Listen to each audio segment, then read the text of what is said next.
महाराष्ट्र के अमरावती सांसद नवनीत राणा कौर जयपुर आए। जयपुर में एक कार्यक्रम में सांसद नवनीत राणा ने कहा है कि दिल्ली में श्रद्धा हत्याकांड का मामला दुखद है।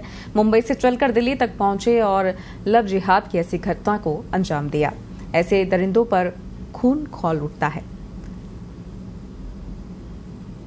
100% मुझे लगता है कि लड़कियों ने भी अपनी जो रेखाएं हैं वो अगर क्रॉस नहीं करती है तो हम जैसे लीडर्स भी उनके साथ खड़े रहकर उनके साथ में उनसे ज्यादा ताकत से लड़ने की क्षमता रखते हैं। मैं ये जो विषय हुआ है, जो 35-38 टुकड़ों में काटकर अलग अलग जंगलों में जिस तरीके से श्रद्धा को फेंका गया, मुझे लगता है उस पर बहुत ज्यादा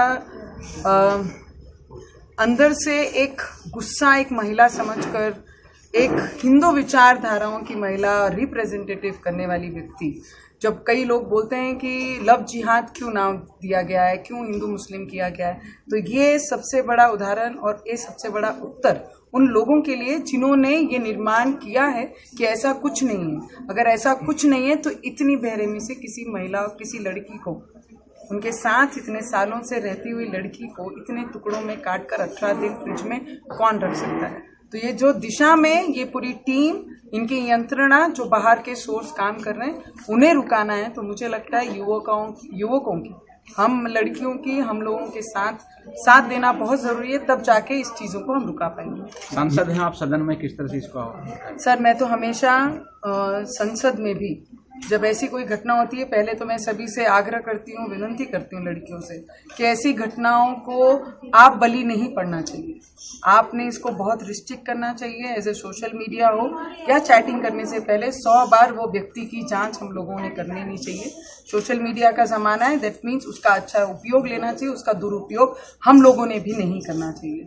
तो जब पार्लियामेंट में ये विषय आएगा तो मैं तो यही डिमांड करने वाली हूँ, चौराहे पे लाकर, कोई सुनवाई नहीं, कोई तारीख नहीं, कोई वकील नहीं, कोई कोर्ट नहीं, सीधा लाकर फैसला होना चाहिए और चौराहे पे लाके उसे फांसी देनी चाहिए। मुझे लगता है सावरकर जी ने जो हमारे देश के लिए, अपने लोगों के लिए, महाराष्ट्र के लिए अनगिनत उपकार और सेवा हमारे लोगों को दी है, और उसके विरोध में अगर कोई बयान देता है, राहुल गांधी जी बयान देते हैं, महाराष्ट्र को इंसल्ट करने का काम राहुल गांधी जी ने किया है, तो हमने उनसे माफी मांगने की भी आग्रह किया कि आपने माफी मांगनी चाहिए। हमारे ग्रेट लीडर्स जो हीरोज हैं हमारे लिए भगवान है, अगर उनकी कोई इंसल्ट हमारे महाराष्ट्र में आके करता है या देश के कोई भी कोने में करता है तो उसे कहीं पर भी बर्दाश्त नहीं किया जाएगा, और राहुल गांधी जी को इस पे माफी मांगनी चाहिए। नहीं तो आने वाले समय में महाराष्ट्र में जो उनके नंबर्स हैं उसमें उन्हें दिखा दिया जाएगा कि अगर उनके भगवानों को अगर कोई इंसल्ट करता है, गलत बात उनके बारे में करता है और इस तरीके से बयान देता है, तो मुझे लगता है उसे उत्तर हमारी महाराष्ट्र की जनता जरूर देगी। नवनीत जी, एक आखिरी सवाल है। इस बार इंडिपेंडेंट आप जीते हैं, अगली बार आपका कैसे क्या जवाब देगा? अच्छी नहीं लग रही हूँ इंडिपेंडेंट। आप अच्छी लग रही है, लेकिन क्या मोदी जी को बुलाना चाहेंगे? इस बार आप प्रचार में आप कह रहे थे कि इस बार विनती कर रहे थे कि मोदी जी का आशीर्वाद हम जैसे यंगस्टर्स पे, पर जो लोगों के बीच में रह के मट्टी में मिलकर काम करने वाले, उनके साथ, सभी के साथ रहता है। तो मुझे लगता है मोदी जी का आशीर्वाद हम सब पे ही रहेगा।